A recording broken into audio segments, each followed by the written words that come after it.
काफी टाइम बाद एक भारी भक्कम आईपीओ आ रहा है। इश्यू साइज है 6560 करोड़ की। मैं किस कंपनी की बात कर रहा हूँ? मैं बात कर रहा हूँ one of the biggest group companies in India, Bajaj के housing finance company Bajaj housing finance के आईपीओ की। अगर इंडिया के पूरे हाउसिंग फाइनेंस सेक्टर की बात करें तो बजाज हाउसिंग फाइनेंस इंडिया की दूसरी सबसे बड़ी कंपनी हाउसिंग फाइनेंस की।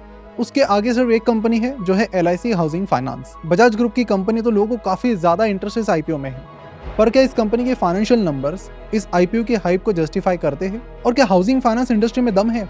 और क्या कहते हैं वैल्यूएशन के नंबर्स? लिस्टिंग गेन के चांसेस कितने हैं? सारी चीजों के बारे में आज के इस वीडियो में बहुत ही डिटेल में हम बात करेंगे। नमस्कार, मैं प्रसाद आपका आज के इस वीडियो में स्वागत करता हूँ। वीडियो में आगे बढ़ने से पहले आपको बता दूं कि अभी 1 अक्टूबर से हमारी financial modelling and valuation mentorship यानी FMVM की नेक्स्ट बैच शुरू हो रही है।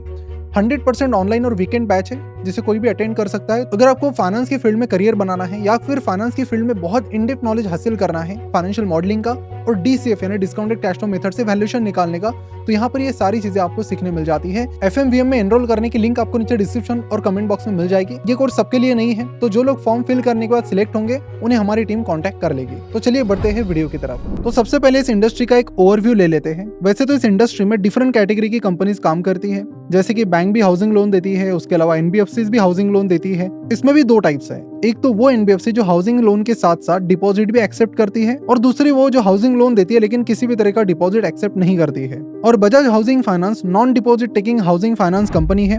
अब अगर हाउसिंग फाइनेंस मार्केट की ग्रोथ की बात करें तो आप स्क्रीन पर देख सकते हो 2019 से 2024 के बीच इस इंडस्ट्री की कंपाउंडेड सालाना 13% की स्ट्रॉन्ग स्टडी ग्रोथ रही है। इन सालों में क्या कुछ नहीं हुआ, कोविड आया, फिर इंटरेस्ट रेट कम हुए, फिर इंटरेस्ट रेट ज्यादा हुए, और भी बहुत कुछ हुआ, लेकिन फिर भी इस इंडस्ट्री की जो ग्रोथ है वो लगातार बढ़ती चली गई। और अगर फ्यूचर प्रोजेक्शन की भी बात करें तो वो भी इसी तरह बढ़ने का अनुमान है। हाँ, 2008 जैसा हाउसिंग मार्केट क्रैश अगर होता है तो ऑफकोर्स इम्पैक्ट पड़ेगा, लेकिन वैसा होने के चांसेस बहुत कम है, क्योंकि अभी तक ये इंडस्ट्री उतनी भी ज्यादा ग्रो नहीं हुई है कि वहां पर बबल क्रिएट होकर क्रैश हो। तो सिंपल सी बात है कि बहुत सारे लोग इंडिया में पुअर से लोअर मिडिल क्लास में जा रहे और लोअर मिडिल क्लास से अपर मिडिल क्लास में जा रहे, जिसके चलते हर कोई चाहता है कि मेरा अपना घर हो, जिसके चलते इन लोन्स की डिमांड्स काफी ज्यादा बढ़ रही है। अब घर बनाने के लिए भी अलग अलग कैटेगरीज होती है। कई घर होते हैं जो 20 लाख में बन जाते हैं, कई घर होते हैं जो 50 लाख उससे ज्यादा अमाउंट लगती है उसमें।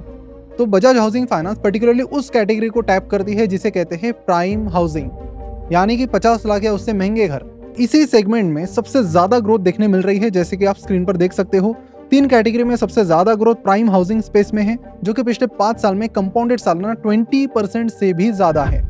बहुत बड़ा नंबर है ये। और इस स्पीड से हाउसिंग फाइनेंस की 1-2 कंपनी नहीं, पूरा सेक्टर बढ़ रहा है, तो आप समझ सकते हो कि सेक्टर का पोटेंशियल कितना है। क्योंकि बजाज हाउसिंग इसी सेक्टर में काम करे तो उनके लिए पहला प्लस पॉइंट हुआ। अब सवाल आता है कि क्या कंपनी बढ़ रही है? तो इंडस्ट्री तो 13-14% से पूरी बढ़ रही है, प्राइम हाउसिंग 20% से बढ़ रही है। कंपनी की ग्रोथ रेट क्या है? तो पिछले कुछ सालों का डेटा देखें तो कंपनी का जो AUM है, यानी जो लोन कंपनी बांट रही है, वो कंपाउंडेड सालाना 24% से बढ़ रहे हैं, which is highest among it's competitors. उसके आसपास भी कोई नहीं है। अब आपके दिमाग में एक सवाल आ सकता है कि अगर कंपनी इतनी तेजी से ग्रो कर रही है तो शायद आने वाले टाइम में ये LIC हाउसिंग फाइनेंस को बीट कर सकते हैं। इतना जल्दी नहीं होने वाला, क्योंकि LIC housing finance Bajaj housing finance से 5 गुना ज्यादा बड़ी है।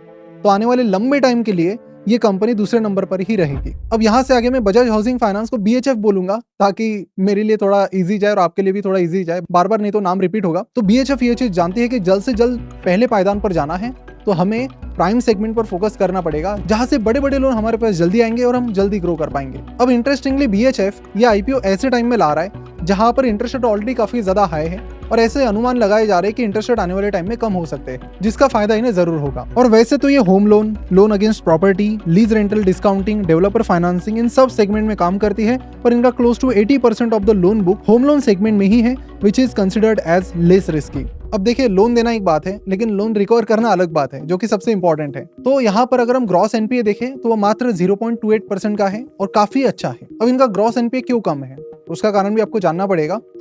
इन्होंने जो भी हाउसिंग लोन दिए हैं 88% उन्हीं को दिए हैं जो सैलरीड है, जिसकी वजह से इनकी रिकवरी अच्छी रही है अब तक। और दूसरी चीज जो इनके बिजनेस के लिए थोड़ी पॉजिटिव है वो ये है कि इनकी जो क्रेडिट रेटिंग है शॉर्ट टर्म लोन्स की और लॉन्ग टर्म लोन्स की, वो इनकी पूरी इंडस्ट्री में सबसे ज्यादा है, जिसकी वजह से कम इंटरेस्ट में इन्हें पैसा मिलने में मदद होती है, जिसके चलते ज्यादा मार्जिन ये लोग अपने पास रख सकते हैं। और उसके बाद फाइनेंशियल नंबर्स भी आप स्क्रीन पर देख सकते हो। रेवेन्यू 4 साल में डबल से ज्यादा बढ़ा है और 7600 करोड़ तक पहुंच गया है। नेट प्रॉफिट भी 420 करोड़ से 1730 करोड़ तक पहुंच गया है विद इन जस्ट 4 ईयर्स। तो रेवेन्यू का कंपाउंडेड सालाना रिटर्न्स देखे तो क्रेजी नंबर है 30% का। और प्रॉफिट का जो कंपाउंडेड सालाना रिटर्न से पिछले 4 साल के दैट इज 42%। तो ओवरऑल सारे फाइनेंशियल नंबर काफी स्ट्रांग है और जिन आईपीओ का हम रिव्यू करते हैं उसमें जनरली ऐसा होता नहीं है, लगभग सारी की सारी चीजें पॉजिटिव आई है, लेट्स से कुछ नेगेटिव आता है। अब दुनिया का एक नियम है कि हर एक जो अच्छी चीज है वो प्रीमियम चार्ज करती है। तो यहाँ पर क्या BHF अपनी वैल्यूएशन पर प्रीमियम लगा रही है, बात करते हैं। BHF के प्राइस टू बुक वैल्यू पर अगर नजर डाले तो वो 3.72 है, जबकि इंडस्ट्री एवरेज 2.86 है। तो यहाँ पर कंपनी जो है अपना वैल्यूएशन थोड़ा ज्यादा मांग रही है। और वहीं पर अगर पी रेशो की बात करें तो बजाज हाउसिंग फाइनेंस का जो पी रेशो वो 30 के करीब आ रहा है, वही LIC हाउसिंग फाइनेंस का जो पी रेशो मात्र 8 का है। पर यहाँ पर देखने वाली बात यह है कि LIC हाउसिंग फाइनेंस को जो रेवेन्यू है पिछले 5 साल में मात्र कंपाउंडेड सालाना 9% से और प्रॉफिट 14% से बढ़ा है, तो ग्रोथ भी कम है। लेकिन अगर हम नई हाउसिंग फाइनेंस कंपनीज की बात करें तो उनके पी रेशो 25 तक मिलेंगे, तो यहाँ पर BHF उससे भी ज्यादा का वैल्यूएशन मांग रही है। अब देखिए फिलहाल तो कंपनी का वैल्यूएशन जस्टिफाई कर रहा है, लेकिन आने वाले टाइम में इन केस अगर कंपनी ग्रो नहीं कर पाती स्पीड से तो आपके लिए वो चीज दो धारी तलवार साबित हो सकती है। अब आते हैं आप लोगों के सबसे फेवरेट पॉइंट पर, लिस्टिंग गेन के क्या चांसेस है। अभी फिलहाल इस आईपीओ का ग्रे मार्केट प्रीमियम चल रहा है 52 to 55 रुपीज, यानी 75%, यानी कि ग्रे मार्केट प्रीमियम के अनुसार अराउंड 50% के लिस्टिंग गेन के चांसेस है। अब देखिए लिस्टिंग गेन में एक चीज बहुत इंपॉर्टेंट है, लास्ट टाइम हमने एक डेटा निकाला था पूरा, मतलब जितने भी आईपीओ है उनका डेटा और लिस्टिंग गेन का डेटा निकाला था, उसमें एक चीज हमें नजर आई थी, बड़ी इंटरेस्टिंग चीज है कि अगर कोई भी आईपीओ जो पहले 2 दिन में 10 गुना सब्सक्राइब होता है तो उसमें लिस्टिंग गेन के चांसेस आपके 95% से ज्यादा बढ़ जाते हैं, मतलब 99% ही पकड़ लो। तो इस तरह का अब तक का डेटा है। तो आप पहले 2 दिन में आईपीओ किस तरह से सब्सक्राइब होता है इस चीज को जरूर ध्यान में रखें before applying to any single IPO, क्योंकि यहाँ पर पहले दिन अप्लाई करके ऐसा नहीं कि आपको जल्दी आईपीओ मिल जाएगा, ये अल्टीमेटली लॉटरी बेसिस से ही मिलता है। तो यहाँ पर इश्यू साइजेस आईपीओ की 6560 करोड़ की, जिसमें फ्रेश इशू है 3560 करोड़ का और ऑफर फॉर सेल है 3000 करोड़ का, जहां पर प्रमोटर्स अपना स्टेक बेच रहे हैं। अब सवाल आता है कि इनके प्रमोटर कौन है। बजाज फाइनेंस इनका प्रमोटर है जो 3000 करोड़ के शेयर्स इस आईपीओ के जरिए बेच रहा है। प्राइस बैंड इन्होंने रखा है 66 to 70 rupees to attract retail investors more and more, because retail investors और छोटे इन्वेस्टर्स उन स्टॉक को ज्यादा प्रीफरेंस देते हैं जो 100 रुपए के नीचे ट्रेड करते हैं। तो यहाँ पर भी यही स्ट्रेटेजी जो इन्वेस्टमेंट बैंकर्स हैं इन्होंने लगाई है to attract the retail investors. इस आईपीओ की बिडिंग आपकी 9 से 11 तारीख के बीच आईपीओ रहेगा और 16 सितंबर को शेयर्स की लिस्टिंग होगी। और इंटरेस्टिंग चीज ये है कि यहाँ पर 500 करोड़ का जो कोटा है वो रिजर्व रखा गया है शेयर होल्डर्स के लिए। किस कंपनी के शेयर होल्डर्स के लिए?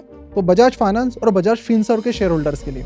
तो अगर आपके पास इन दोनों में से किसी कंपनी के शेयर्स हैं तो आप इस कोटा से अप्लाई कर सकते हो, मिलने के चांसेस आपके बढ़ सकते हैं डिपेंडिंग ऑन कितना सब्सक्रिप्शन आता है। अब इस वीडियो को देखने के बाद आप सोचोगे कि मैं बजाज फाइनेंस के शेयर खरीदता हूँ फिर अप्लाई करूंगा, तो मैं क्या उस कोटा से अप्लाई कर सकता हूँ? नहीं।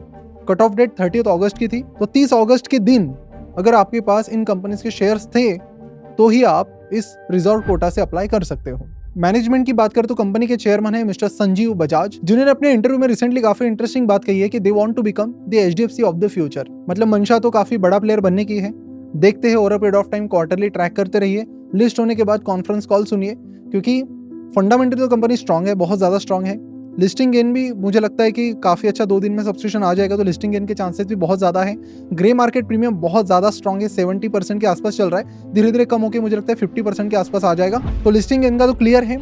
अगर लॉन्ग टर्म की बात करें तो फिलहाल वैल्यूएशन थोड़ा ज्यादा कंपनी मांग रही है और लिस्ट होने के बाद और भी ज्यादा ही वैल्यूएशन ऑफ कोर्स हो ही जाएगा। इसको और बेटर तरीके से एनालिसिस करने का तरीका है कि कंपनी की फ्यूचर प्रोजेक्शन को ध्यान में रखते हुए अगर इसकी फाइनेंशियल मॉडलिंग आप करते हो तो आप DCF की मदद से बेटर तरीके से इसका वैल्यूएशन निकाल पाओगे।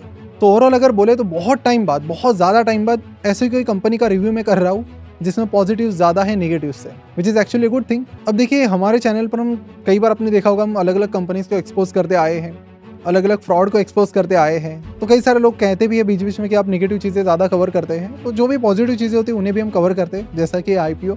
सो नथिंग लाइक दैट, जहाँ पर आपका पैसा बन सके और किसी स्कैम में या फिर किसी कंपनी में पैसा बच सके, तो वही दो हमारे मेन मकसद है। आप हमारे वीडियोस काफ़ी लंबे टाइम से देख रहे होंगे और आप में से काफ़ी सारे लोगों को लगता होगा कि फिनोशंस की टीम के साथ मैं कैसे काम कर सकता हूँ। तो अभी ये अपॉर्चुनिटी आई है जहाँ पर फिनोशंस की कई सारी जॉब ओपनिंग्स फिलहाल चल रही है और इसकी पूरी लिस्ट डिस्क्रिप्शन में आपको मिल जाएगी, जहां पर हमारा करियर पेज का लिंक आपको मिल जाएगा। वहां जाकर आप अलग अलग पोजीशंस के लिए अप्लाई कर सकते हो। जॉब की लोकेशन रहेगी मलकापुर महाराष्ट्र, जो कि जलगांव के करीब आता है। सो मिलते हैं अगले वीडियो में। Thank you so much for watching this video. Bye bye.